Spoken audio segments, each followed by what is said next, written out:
Todos buscaban al duque en el castillo. Winfred lo había visto leyendo una carta en sus aposentos poco antes, aquella que él mismo había enviado haciéndose pasar por Giovinetta. Su hermano, cegado por el amor de su hermana, ni siquiera comprobó la letra. Mientras tanto, en Indridason, Inet y Johan se besaban.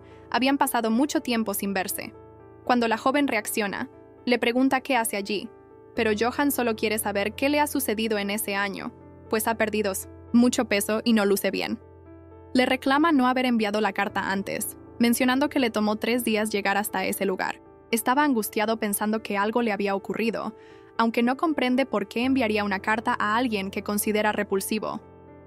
A Inet no le sorprendía que Johan hubiera llegado en 3 días cuando el camino normalmente tomaba meses. Sin embargo, ella nunca había enviado carta alguna, aunque dudaba de ello, pues en muchas ocasiones no había estado lúcida. Pero de haberlo hecho, ¿quién la habría ayudado? ¿Le habrán revelado el contenido al viejo? Quizá el motivo detrás de sus crueles palizas era esa carta. Mientras pensaba todo eso, Johan la observa, sugiriendo que quizá fue un error haber ido. Después de todo, ella estaba al lado de ese hombre y ya no necesitaría su ayuda. ¿Inet? Le pregunta a qué se refiere, y Johan le confiesa que lo vio todo. Mientras los sirvientes la atendían, Hendrik permanecía a su lado. Pero Inet se enfurece, pues él no comprende lo que ese hombre le ha hecho pasar. De repente, una flecha atraviesa el cuello de Johan. El viejo los había descubierto. Inet observó cómo su hermano dejaba de respirar y lo abrazó mientras lloraba. El viejo se acerca y la golpea, insultándola por haber permitido que un hombre entrara por la noche a su castillo. Al descubrir que se trataba de su propio hermano, su repugnancia aumentó. Mientras el cuerpo de Johan se enfriaba, el sonido de los latigazos y el olor a sangre invadieron la habitación. La voz del viejo se entremezclaba con la de su padre, haciendo que Inet recordara aquella horrible escena que había enterrado en lo más profundo de su memoria. El día de su primer periodo coincidió con su primera boda.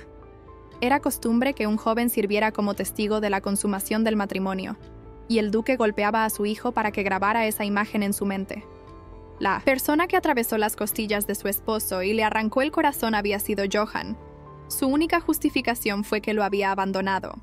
A pesar de que todos la juzgaron, ya que nadie podía creer que esa joven no recordara lo sucedido, ella no podía revelar que había sido su propio hermano el perpetrador. Abrumada por el miedo y la culpa, mantuvo sus ojos y boca cerrados sobre los acontecimientos de aquel día.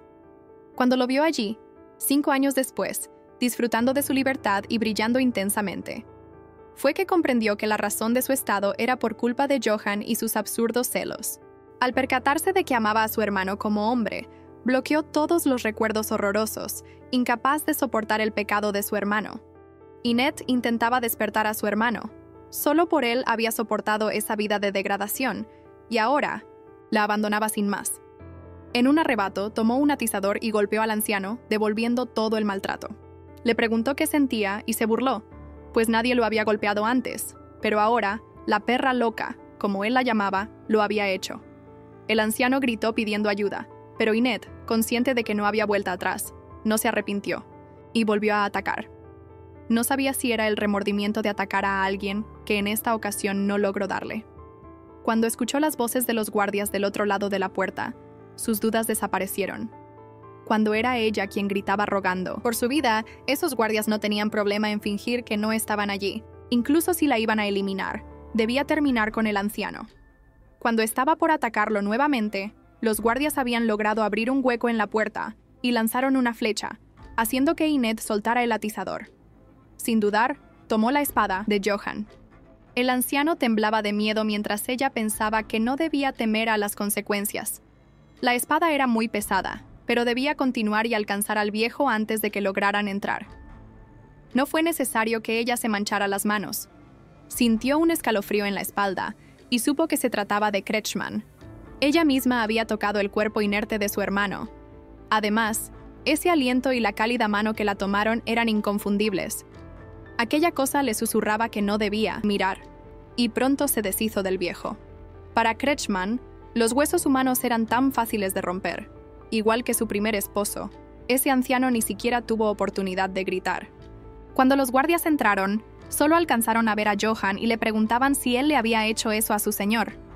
Sin su espada, no podía defenderse, así que Inet intentó hacer que huyera, Efectivamente, lo hizo, pero llevándola en brazos. Antes de partir, Enid alcanzó a ver a Hendrik, y así escaparon de aquel lugar. Durante la huida, Johan cayó del caballo e Enid sobre él, notando que su corazón se había detenido. Aún así, lograron adentrarse en el bosque, escapando de sus perseguidores. Enid sabía que Johan estaba mal. La flecha había atravesado su cuello, aunque no lo había eliminado. Debía extraerla, pero solo empeoraba la herida al intentarlo. Se sentía inútil y se disculpaba con el joven. Por su culpa lo habían lastimado en varias ocasiones. Además, por culpa de su deseo egoísta, él estaba así. Y por ayudarla lo habían lastimado. El joven le aseguró que no era su culpa, y con un movimiento, se extrajo la flecha él mismo. Johan pregunta a Enid si se siente culpable porque lo poseyó un demonio y renació como un monstruo. Pero le asegura que no debería sentirse así, pues ella no lo invocó. Le dice que siempre ha sido así, y ella no es la responsable. Además, sabe que ella siempre lo ha detestado y no debe fingir que lo siente. Mientras Johan hablaba, Enid descubrió que la cuerda que él cargaba no estaba hecha con hilo dorado, sino con su propio cabello. Durante mucho tiempo él había estado recolectándolo, aunque ella con gusto se lo hubiera dado. Se percata de que, a pesar de haber eliminado a su primer esposo y haberla confinado en aquella torre, siempre se aferró a fragmentos de ella que ni siquiera se atrevió a solicitar. Enid no expresa esto únicamente por sentirse responsable. Estaba aterrorizada ante la idea de perderlo. Además, él había sufrido inmensamente por su causa. A la mañana siguiente, mientras Johan dormía, Enid busca un lugar para asearse. Durante la noche estaba tan absorta en lo que hacían que no sintió dolor, pero su cuerpo estaba cubierto de moretones ocasionados por el anciano. Ahora lamentaba no haberle propinado ella misma una paliza. Mientras limpiaba sus heridas, aparece Hendrik, quien le advierte no gritar, pues no es el único que la busca en el bosque. Si grita, los guardias que rastrean del otro lado podrían percatarse del asesino que duerme plácidamente en ese lugar. Él había presenciado todo, solo que no se atrevió a interrumpirlos. No comprendía cómo soportaba las palizas constantemente, sin atreverse a regresar a su país.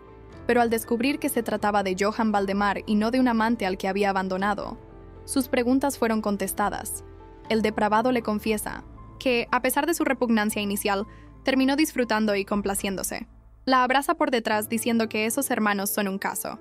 Desea hacer lo mismo que hizo con Johan, pero Enid le recuerda que fue por su culpa que el anciano comenzó a maltratarla. Le advierte que debe soltarla, pues si grita, debería preguntarse quién llegaría primero, los soldados al otro lado del bosque, o Johan, quien había corrido desde Valdemar hasta Indridazón solo por ella. Hendrik la suelta inmediatamente. Enid le suplica que la deje ir, argumentando que el viejo ya no representa un obstáculo, así que debe dejarla encontrar la libertad que tanto ha buscado. Él comprende su deseo de libertad, pero le advierte que no podrá ocultar el hecho de que ella y Johan son hermanos. Se arrodilla frente a ella, le promete que nunca la volverá a maltratar, la mantendrá a salvo y se asegurará de que nunca le falte nada, la atesorará más que nadie y le pide que se quede con él. Ella rechaza su propuesta. La persona que más odiaba era su padre, pero ahora, a quien más odia es a él. Hendrik lo entiende, pero le pregunta si Johan es diferente a él, recordándole su confinamiento, las burlas como princesa demonio, y las torturas que sufrió al huir para evitar más ultrajes. Enid entendía que cualquiera que no supiera, toda la historia solo vería a una víctima escapando debido a su cruel confinamiento. No podía decir si esos hombres eran diferentes y esta era la oportunidad de escoger. Podía regresar a la prisión en la que estuvo o caminar hacia otra, preparada por una víbora. Después de esa reunión con Hendrik, regresa con Johan. Cuando él pregunta a dónde había ido, ella le contesta que siempre estuvo ahí, pero el joven sabe que eso no es cierto. Mientras se queda dormida, solo deseaba que Johan nunca la dejara ir. Al despertar, se encuentra debilitada y con fiebre en una habitación desconocida. Una joven llamada Aliona la atiende, explicando que están en una posada en las afueras, de Pessoa, a 4 días de Indridazón. La fiebre no había bajado por 3 días. Le dice que el joven que la acompaña debe ser su hermano. Notó que tienen los mismos ojos y cabello. Además es muy guapo, y no se había separado de ella en todo el tiempo, solo salió a conseguir algo de comida. Por la noche aparece Johan, o más bien, el demonio. Enid queda paralizada ante el hedor a sangre que emana de él. La criatura expresa su preocupación por ella. La fiebre no bajaba. Tenía el cuerpo lleno de moretones y el doctor dijo que era un milagro que pudiera moverse en esas condiciones. La joven usa las pocas fuerzas que le quedan para alcanzar a la bestia, pero aún con su toque y su voz, no regresaba a la normalidad. Y Ned se preguntaba de quién era esa sangre, mientras el demonio decía que deseaba cortarle la lengua a todos antes de que pudieran gritar. Y Ned trata de evitar que el demonio se dé cuenta de que estaba temblando. Le pregunta si fue al castillo de Indridason. Igual que un dragón aturdido, no podía entender la gravedad de sus propias palabras. Mientras se abrazan, el demonio regresa a ser el hombre que ella conoce, el lastimoso y patético Johan. Esa noche, Enid sueña que ella es el demonio el cual ataca a Johan. Al día siguiente, su mejoría es notable. Según Aliona, gracias al tónico de Johan, le aconseja salir a caminar para que se recupere más rápido. Y cuando está por salir, Enid pregunta por Johan. Aliona le cuenta que va a verla 2 veces al día, pero siempre que la visita ella está dormida. Le comenta que ese joven es completamente diferente cuando está con ella, y parece otra persona. Hace poco discutió con el jefe del establo por un carruaje. Al final no le gustó ninguno, y terminó pidiendo que le construyeran uno. Mientras la joven le contaba todo lo que había pasado, Enid no podía creer que Aliona se haya sentado en su cama. Si Johan les hubiera dicho quién era, la campesina simplemente no tomaría esa actitud con ella. Pero al escucharla, se da cuenta de que realmente no ha pasado tiempo apropiado con Johan, y se pone a llorar con Aliona. Necesitaba verlo y no comprendía por qué había tenido ese extraño sueño. Aunque la joven trataba de consolarla, Enid no paraba de llorar. No se sentía tan triste, pero le ayudó a sacar el veneno que existía en ella. Johan aparece, y la intimidad entre los hermanos sorprende a Aliona, quien se retira intimidada por la mirada de Johan. A pesar del peligro de ser denunciados ante la iglesia, Enid solo desea estar con él, pero a diferencia de ella, Johan estaba enojado. No comprendía por qué Enid le pedía abrazarla. Fue él quien la había encerrado en la torre en primer lugar.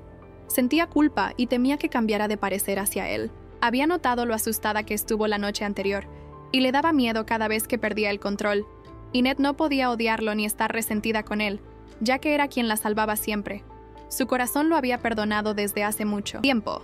En otra ocasión, Aliona entra mientras Enid duerme. Johan se despide con palabras sugestivas, causando el sonrojo de la sirvienta, quien asume que son primos, dado que los hermanos no son tan cercanos. Enid mantiene esta versión. Cree que por ser una simple campesina es lo único que se puede imaginar. Además, esa jovencita había sido muy cautelosa con el tema y no los ha denunciado aún. Enid nunca había tenido una amiga de su edad, mucho menos una tan habladora y tan amable como para llorar con ella. Aliona se preocupa al verla tan delgada, menciona que en esas condiciones no podría tener un hijo. Cuando Enid escucha eso, sintió un hormigueo que recorrió su cuerpo. Nunca había sentido escalofríos tan agradables. Enid pasaba todas las noches con Johan. Por ende, había muchas posibilidades de quedar embarazada. Se preguntaba si Johan se pondría feliz, si ella tuviera un hijo suyo. Cuando Aliona sugiere un paseo, Johan lo prohíbe y rápidamente sale de la habitación. Johan le pregunta a Enid de qué reían. Las había escuchado desde afuera. Enid le dice que a diferencia de Griselda, Aliona era muy platicadora. Al ver la cara de su hermano, Enid comienza a sentir miedo aún estando en su forma humana. Cuando Aliona salía, vio que el joven no tenía la marca que había visto anteriormente y cree que lo imaginó. En eso escucha que algunos hombres hablaban sobre lo que pasó en Indridason. Las paredes del castillo se habían vuelto negras debido a los cuerpos que colgaban. Mencionaban que había sido obra de un demonio de cabello rubio, lo que hace temblar a la joven. Johan confiesa sus celos al escuchar la risa de Enid con Aliona, pero ella le asegura que nadie podrá separarlos. Cuando Johan le entrega un regalo a su hermana, esta piensa que no debería temerle a alguien tan lamentable. Johan deberá volver al castillo de Gustav y tardará una semana. Enid recuerda lo que su hermano mencionó tiempo atrás sobre la invocación. Ahora debe regresar a Gustav. Cree que la razón por la que no puede ver a su padre a los ojos y debe regresar al castillo debe ser por las alas. Johan siempre había evitado las preguntas difíciles, pero esta vez no lo dejaría. Enid le promete no salir a dar paseos, ni ser amigable con nadie, solo esperará pacientemente a que regrese. Él le dice que no es su prisionera, pero Enid hará eso porque cuando regrese deberá contarle todo. Aquella noche, Jovinet tuvo una visión de sí misma, cuestionándose qué había sentido al decapitar a Johan. Si no se podía cortar de un tajo, el sufrimiento sería mayor. Eliminar instantáneamente era un acto de piedad. ¿Lo había hecho por amor? ¿O porque se vio reflejada en él? ¿O tal vez por ambas razones? Enid se preguntaba si realmente aborrecía tanto a Johan que verdaderamente deseaba eliminarlo.